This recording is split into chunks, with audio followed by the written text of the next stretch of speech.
Hello everyone. So now we will start with the next point of our chapter number 2, that is the page descriptor of the intelligent agent. The page descriptor is what? Basically it is the name because of the letters. Each letter have its different description. The P is for the percept, A is for the action, G is for the goals, and E is for the environment.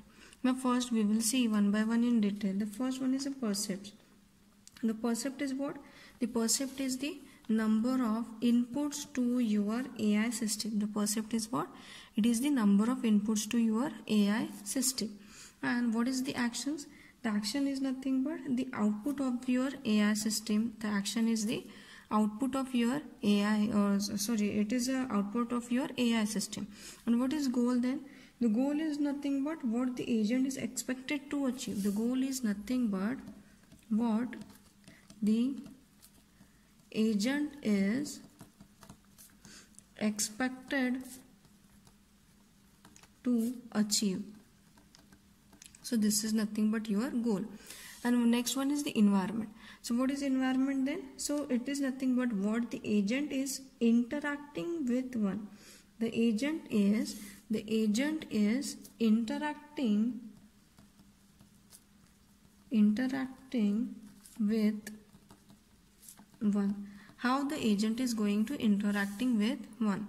Now we will see the page with examples. तो यहाँ पे हम सब examples देखेंगे. जैसे कि हम यहाँ पे example देते हैं. The example is suppose the first one is the type of the agent. The next one is the percepts. Next is what? The actions of your agent. And the next one is the goals of the agent. And next is the environment of your agent. This is the environment of agent. अब यहाँ पे हम लोग सबसे पहले देखेंगे first type of environment और first type of agent is medical diagnostic system. हम पहला देख रहे हैं. First one is for medical diagnostic system. अब मेडिकल डायग्नोस्टिक सिस्टम में हम यहाँ पे फर्स्ट देख रहे हैं परसेप्ट्स. अब परसेप्ट्स यानी क्या होता है? So percepts are the number of inputs. अब मेडिकल डायग्नोसिस सिस्टम्स में हमारे इनपुट्स क्या रहते हैं? जब तुम लोग कोई भी पेशेंट आता है तो क्या करते हैं? पहले उसके इनपुट्स देखते हैं. अब पेशेंट आता है तो उसके इनपुट्स क्या करेंगे? तो inputs of the patients are उसको क्या क्या सिम्टम्स है. First input is suppose the symptoms क्या है तुम्हारे पेशेंट को, सिम्टम्स है. हाँ, देन उसके बाद तुम क्या करेंगे? उसका जो टेस्ट करेंगे वो भी तुम्हारे लिए एक इनपुट है उसको डायग्नोस करने के लिए. अब उसका रिजल्ट देखेंगे. Result is also one input है तुम्हें डायग्नोस करने के लिए. मतलब पेशेंट को तुम डायग्नोस कर रहे हो तो, और उस सिस्टम के लिए वो पेशेंट्स के answers, the patients answer also included in your percepts. अभी ये क्या हुए? इनपुट्स हुए. इन इनपुट्स के बेसिस पे तुम क्या कर रहे हैं? तुम्हारा जो पेशेंट है उसको डायग्नोस कर रहे. एक सिस्टम है जो पेशेंट को डायग्नोस कर रही. अब उस पेशेंट को डायग्नोस करने के लिए उस सिस्टम को ये चेक करना है कि उस पेशेंट को क्या सिम्टम्स है, उसके क्या क्या टेस्ट है और उन टेस्ट का रिजल्ट्स क्या है. देन उसके बाद पेशेंट्स के आंसर्स. जैसे कि समझो अगर मेडिकल डायग्नोस्टिक सिस्टम है कोई जो कोरोना का पेशेंट है वो डिटेक्ट करता है. अब सिस्टम्स क्या है? तो समझो उसको कफ है या फिर उसको फ्लू हुआ है तो ये उसके सिम्टम्स हुए. उसके लिए टेस्ट वो बताएंगे कि तुम्हें कोविड का टेस्ट है तो कोविड के टेस्ट में समझो यहाँ पे वो कुछ टेस्ट करेंगे. उसमें क्या क्या है, मतलब वो रिजल्ट के बाद पेशेंट के समझो कुछ मतलब जो क्वेश्चंस होंगे. जैसे हम पूछेंगे कितने दिनों से तुम्हें खांसी हो रही है. सो ये हो गए तुम्हारे परसेप्ट्स. अब नेक्स्ट आते हैं आंसर्स, क्वेश्चन, एक्शंस. अब एक्शंस क्या होते हैं? So action is nothing but the output. अभी आउटपुट कौन देता है? तो तुम्हारा जो क्वेश्चंस है, तुम्हारे टेस्ट के रिक्वेस्ट है, तुम्हारा जो ट्रीटमेंट्स है और तुम्हारे रेफरल्स है. अब एक्शंस यानी तुम क्या आउटपुट देने वाली, तुम्हारी सिस्टम तुम्हें पेशेंट को क्या आउटपुट देने वाली है. तो एक्शंस में पेशेंट को तुम क्या बताएंगे? सबसे पहले बोलेंगे कुछ क्वेश्चंस पूछेंगे. देन उसके बाद कुछ टेस्ट लिख के देंगे. अब ये टेस्ट लिखने के बाद तुम उसको ट्रीटमेंट बताएंगे. अब ये ट्रीटमेंट होगा, जैसे मेडिसिन लिख के देंगे, उसके रेफरल्स होंगे. अब तुम्हारा गोल क्या है फिर? What is the goal of the doctor or the diagnostic system? The goal is the patient should be healthy. Healthy patient होना चाहिए और मिनिमाइज दी कॉस्ट। जो भी तुम्हारा पेशेंट है वो हेल्दी पेशेंट होना चाहिए, यानी जो पेशेंट है वो रिकवर होना चाहिए और उसका कॉस्ट भी लेस होना चाहिए, यानी लेस कॉस्ट में तुम्हारा पेशेंट है वो रिकवर होना चाहिए। अब इसमें इन्वायरमेंट कौन से आते हैं? सो इन्वायरमेंट क्या है फिर? Environment is nothing but on which you are going to do your diagnostic system, that is patient. Hospital is also one environment, and next environment is your staff, जैसे किसी को इंजेक्शन देना है, स्लाइन लगाना है, तो ये सारा क्या होगा फिर स्टाफ की हेल्प तुम्हें लगने वाली है। ये हो गई एक एग्जाम्पल फॉर योर पेज। अब हम लोग नेक्स्ट एग्जाम्पल देखते हैं। If the next example is of your satellite image analysis system. Next example is satellite image analysis system. अब satellite image analysis system is what? So in satellite image analysis system, it is a pixels of varying intensity and color. So first percept is what? The pixels of varying, the pixels of varying intensity and color. So these are the inputs. Now what will be the actions? The actions are what? Actions is display a, action is what? It will be display a categorization of the scene. So this is your actions. And goal क्या होता है फिर तुम्हारे satellite का? Image जो है वो correct होनी चाहिए। So the goal will be the correct image categorisation. और तो उसके बाद इन्वायरमेंट क्या होता है? तो इमेज फ्रॉम ऑर्बिटिंग सैटेलाइट से है, समझो। ये your environment is what? Image is from orbiting satellite, image from orbiting satellite. We will explain again page by using one more example. Suppose हम next example लेते हैं. This is the interactive English tutor है, समझो। Interactive English teacher, or it is a English tutor. If interactive English tutor is your input, then what will be the output? The output will be interactive English teacher tutor is your input. अब उसके परसेप्ट्स, अब उसके लिए inputs क्या होंगे फिर? Obviously the inputs are the type, words, these are the percept. What will the output? Output is display your exercises, some suggestions, some correction, suggestions, और क्या क्या तुम करेक्शन बताने वाले हैं। मतलब ये ट्यूटर क्या कर रहे हैं? तुम्हें कुछ टाइप करने के लिए बोला है उसने। अब ये वर्ड्स को क्या कर रहे हैं? तुम टाइप कर रहे हैं। अब वर्ड टाइप करने के बाद वो ट्यूटर क्या करेगा? तुम्हें कुछ एक्सरसाइजेस बताएगा, जैसे कुछ प्रॉब्लम्स बताएगा तुम्हें, या तुम्हें ये वर्ड्स है वो टाइप करने हैं, ये ट्यूटर बताएगा। तुमने टाइप किए, वो कुछ सजेशंस देगा, कुछ करेक्शन देगा, कुछ स्पेलिंग मिस्टेक्स वगैरह हो वो बताएगा। अब उसके बाद उसका गोल क्या होना चाहिए? तो ट्यूटर का गोल क्या रहता है? मैक्सिमाइज स्टूडेंट्स एग्जाम रिजल्ट, यानी जो भी उसके पास स्टूडेंट है उसका जो रिजल्ट है वो उसे क्या करना है? मैक्सिमाइज करना है, यानी तुम्हारा जो भी स्टूडेंट है उसके अच्छे मार्क्स आने चाहिए। Now next is what? Next आता है तुम्हारे environment. Environment is what? Nothing but the set of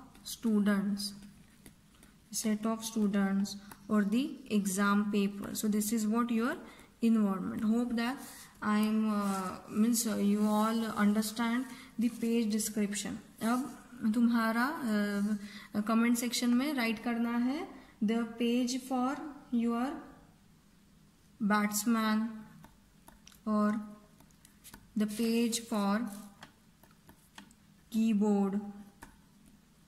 This is for your exercise.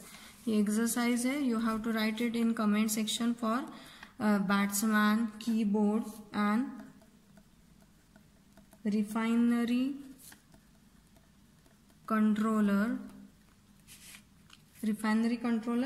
and one more is part picking robot. One more is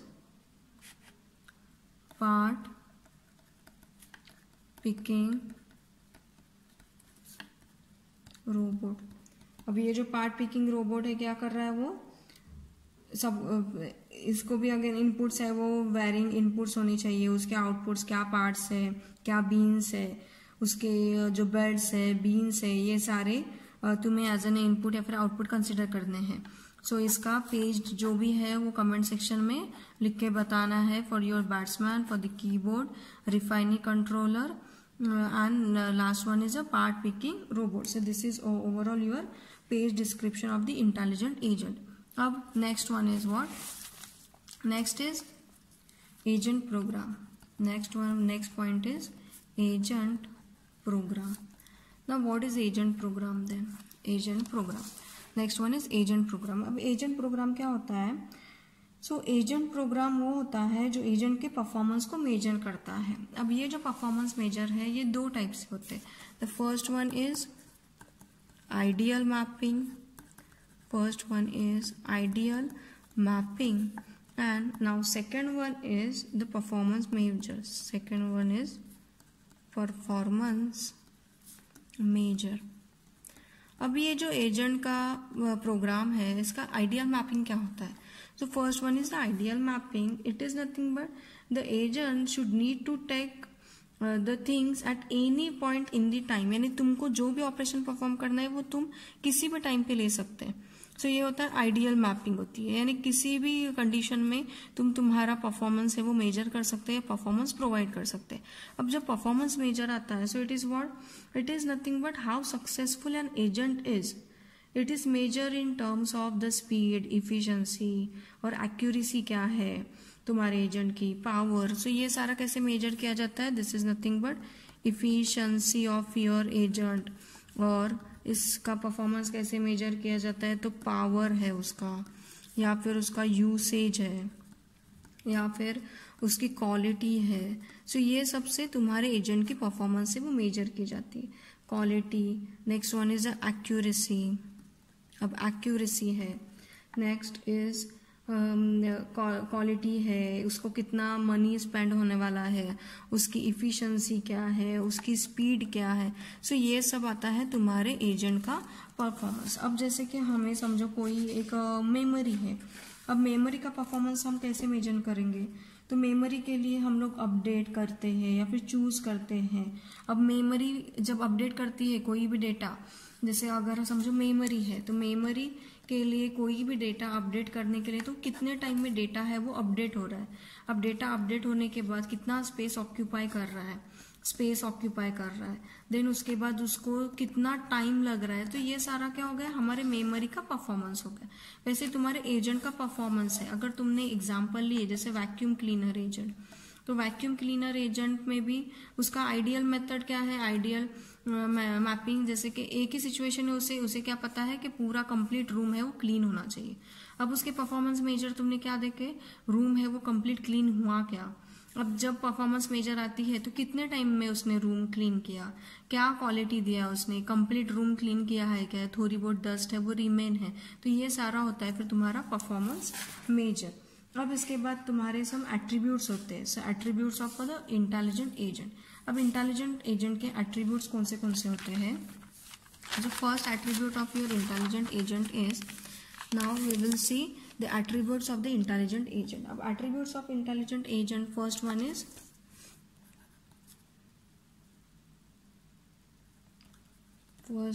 autonomy.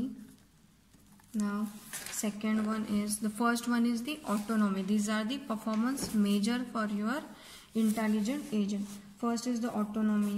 Next one is the social ability. Next is reactivity. Next is proactivity, और या फिर proactively कितना है तुम्हारा agent. Next is goal oriented. The first one is the autonomy. अब autonomy में क्या होता है? So first one is autonomy. Autonomy is agent work without the direct interface of the people or others and have some kind of control over their actions and the internal states. यानी ये क्या होता है autonomy में? तुम किसी भी कोई भी तुम्हारा एजेंट है वो बिना किसी पर्सन के, जैसे हमने ट्यूरिंग टेस्ट देखे, अब ट्यूरिंग टेस्ट में क्या होता है, कोई भी पर्सन नहीं था, एक मशीन थी जो ह्यूमन को सारे आंसर्स है वो दे रही थी। सो ये आता है तुम्हारा ऑटोनॉमी। अब नेक्स्ट आता है सोशल एबिलिटी। अब सोशल एबिलिटी क्या होता है, तो agent interface with different agent and human by the means of specific likeliness of agent communications language, जैसे अलेक्सा है। अब अलेक्सा को कोई भी क्वेश्चन पूछ नहीं सकते, जो पर्टिकुलर स्पेसिफिक सोशल एबिलिटी के क्वेश्चंस है, यानी जो वैलिड क्वेश्चन है वो क्वेश्चंस के आंसर्स है वो प्रोवाइड होते हैं। सो ये होता है तुम्हारे सोशल एबिलिटी। नेक्स्ट आता है रिएक्टिविटी। अब रिएक्टिविटी क्या होता है, agents perceives their conditions which might include the physical world client by the means of graphical user interface and accumulation of agent। reactivity क्या होता है, जैसे कोई भी GUI तुम्हें प्रोवाइड किया जाता है और वो GUI के बेसिस पे तुम्हारा एजेंट क्या हो रहा है, उस सिस्टम से या फिर उस पर्सन से इंटरेक्ट हो रहा है। नेक्स्ट होता है प्रोएक्टिवली। अब प्रोएक्टिवली एट्रीब्यूट क्या होता है तुम्हारे एजेंट का, so agents do not supply simply act in response to their environment. जैसे कि जब एजेंट होता है वो कोई भी इन्वायरमेंट से फौरन एक्ट नहीं करता, जैसे कि तुमने कंडीशन दी है कि कोई भी हॉट चीज़ को रिलीज करना है, बट उस इन्वायरमेंट के लिए वो पहले चेक करता है कि वो हॉट चीज़ क्या है, वो रॉड है क्या, if it is harmful then it will release that particular item, if it is not harmful then it will hold that particular item. So this is the proactively attribute of your intelligent agent. Next one is goal orienter. Goal orienter क्या होता है, an agent is efficient of handling complex high level task such as your chess playing game. यानी तुम्हारा गोल क्या है, तुम्हें win होना है, तो ये तुम्हारा एक पर्टिकुलर गोल अचीव होने तक तुम्हारे सिस्टम है वो वर्क करेंगे। ये होता है तुम्हारे goal oriented attribute of your intelligent agent. So these are in this lecture we studied what we study the page and how we can say the particular attributes for means your agent, such as the agent is a vacuum cleaner or is a interactive English tutor. then उसके बाद हमने क्या देखे, उसके बाद हमने देखे agent के परफॉर्मेंस, फिर उसमें आइडियल मैपिंग होती है या फिर परफॉर्मेंस मेजर होता है, and last one is what, this is the attributes of the intelligent software agent, जो के होते हैं autonomy, social ability, reactivity, proactively and goal oriented. Thank you.